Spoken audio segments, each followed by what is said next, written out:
And now, it's time for another Dice Tower review with Tom Vasel.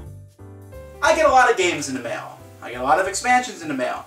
I usually open these games and expansions and look at them and go, ooh, that's interesting. But sometimes I go, woohoo, without knowing much about it. And that's the way I was with this expansion for Summoner Wars. I love Summoner Wars. And they get 2 new armies and 2 cool armies. I mean, armies that have a very different feel than the other 6 that are already out there. The Jungle Elves and the Cloaks. Very, very entertaining armies to add to this game.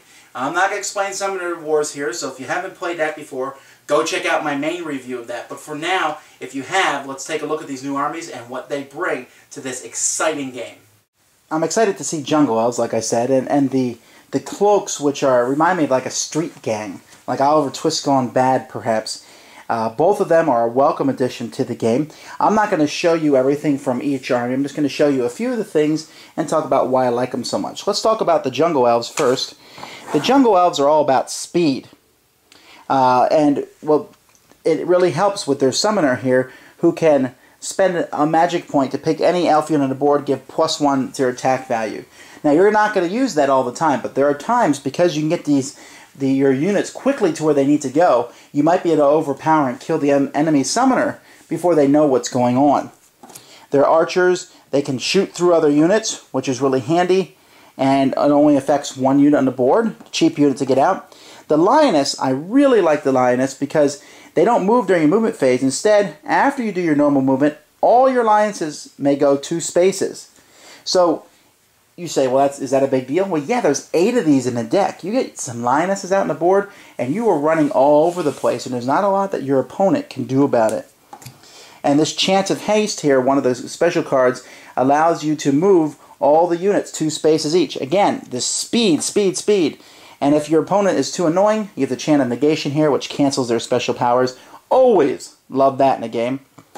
But they're not all about speed. This is one of the champions. I love this guy. He can move through common units, and every common unit that he moves through takes an extra damage. So he just walks through people. And then look how stinking powerful he is with 8 hit points and 3 attack dice. Really cool. It's an Ent fighting for a jungle Ent.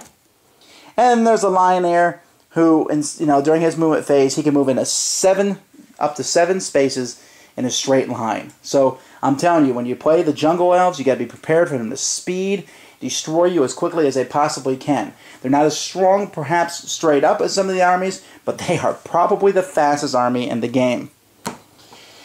The Shadow Cloak, on the other hand, they have unique abilities. They're more about sneaking around the enemy board, like the Gunner here. It says if you move only this card during your movement phase, you can move it up to 3 extra spaces, so you can move these people into position, shoot them before your enemy knows what's going on. Your Dagger, here he's one of the champions. If he's closer to the enemy side of the board than he is to your side, he's +3 to his attack. That's a 5 attack. This guy was made to go out and kill the enemy. The Thieves here, at the end of your turn, if they're on the back row, you can bring it back to your side or destroy it, your choice. And it lets you steal a card from your opponent's hand and add it to your magic pile.